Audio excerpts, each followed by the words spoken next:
Assalamualaikum warahmatullahi wabarakatuh. Bagaimanakah kabar kalian hari ini? Semoga kita selalu diberi kesehatan dalam menjalankan segala aktivitas kita sehari-hari. Pada pembelajaran hari ini, kita masih membahas tentang teks eksposisi. Pertemuan sebelumnya sudah dijelaskan tentang apa itu teks eksposisi. Masih ada yang ingat apa itu teks eksposisi? Ya, betul. Teks eksposisi adalah suatu paparan atau uraian yang bertujuan untuk menjelaskan maksud dan tujuan, misalnya dalam suatu karangan. Kita akan membahas tentang struktur teks eksposisi. Apa manfaat dari mempelajari struktur teks eksposisi? Kita akan mudah atau mempermudah kita membedakan teks eksposisi dengan teks-teks yang lainnya. Nah, tujuan pembelajaran kita pada hari ini yaitu yang pertama, setelah mengikuti kegiatan pembelajaran pada hari ini, kalian akan mampu mengidentifikasi struktur teks eksposisi dari teks yang telah dibaca. Yang kedua yaitu setelah mengikuti pembelajaran ini, kalian akan mampu menemukan struktur-struktur teks eksposisi dari teks yang telah dibaca. Sebelum kalian mengerjakan tugas atau menyelesaikan tugas yang ada di LKPD, maka sebaiknya kalian mencermati materi berikut ini. Struktur teks eksposisi terbagi menjadi 3 bagian. Yang pertama ada bagian tesis, yaitu bagian yang berisi tentang isu, masalah, atau pendapat penulis yang sesuai dengan topik yang akan dibahas. Yang kedua, argumentasi. Argumentasi ini berisi tentang argumen atau pendapat penulis yang memperjelas tesis yang disampaikan sebelumnya. Pada bagian ini juga mengemukakan berupa fakta untuk memperjelas argumen atau pendapat penulis.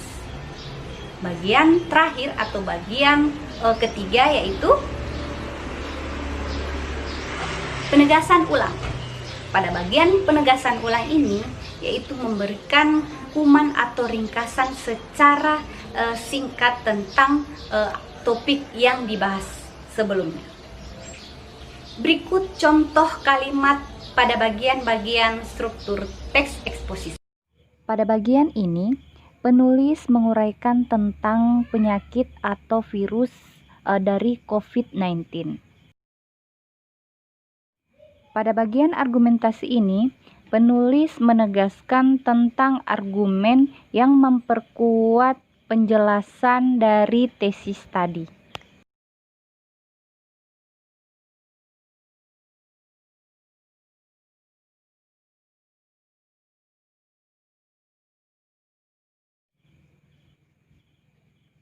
Pada bagian penegasan ulang, penulis memberikan saran atau kesimpulan. Untuk lebih memahami tentang struktur teks eksposisi ini, cobalah kita menyelesaikan tugas yang ada di dalam LKPD. Pada tugas ini, kalian harus mengidentifikasi struktur teks eksposisi dari teks yang dibaca. Yang kedua, dengan teks yang berbeda, kalian harus menemukan struktur-struktur yang ada dalam teks tersebut. Kalian bisa mengambil atau mencari informasi di berbagai sumber. Bisa juga mencari di internet. Bagaimana? Apakah sudah selesai mengerjakan tugasnya? Jika sudah selesai, mari kita presentasikan hasil kerjaan kalian. Yang pertama dulu yaitu mengidentifikasi struktur teks eksposisi.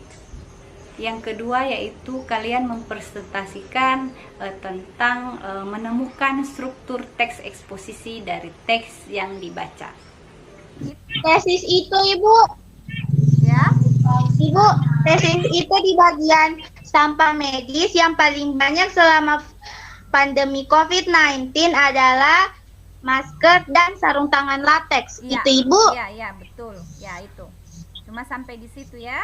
Dan yang kedua, Ya, Ibu. argumentasinya.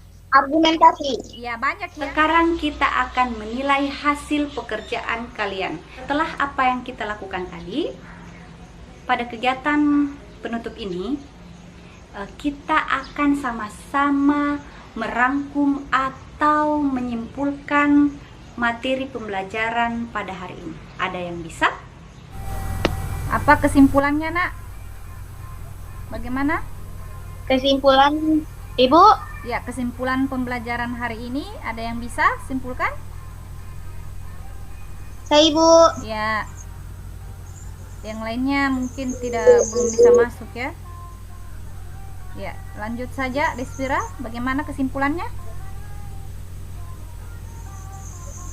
Kesimpulan hari ini adalah yaitu belajar tentang struktur teks. Yang kedua, struktur argumentasi, dan yang ketiga adalah penegasan ulang atau biasa disebut dengan kesimpulan. Ya, betul. Ya, betul.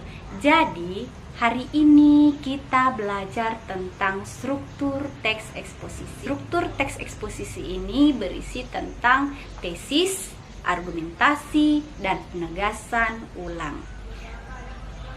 Tesis ini berupa isu atau masalah yang disampaikan penulis yang sesuai dengan topik yang dibicarakan.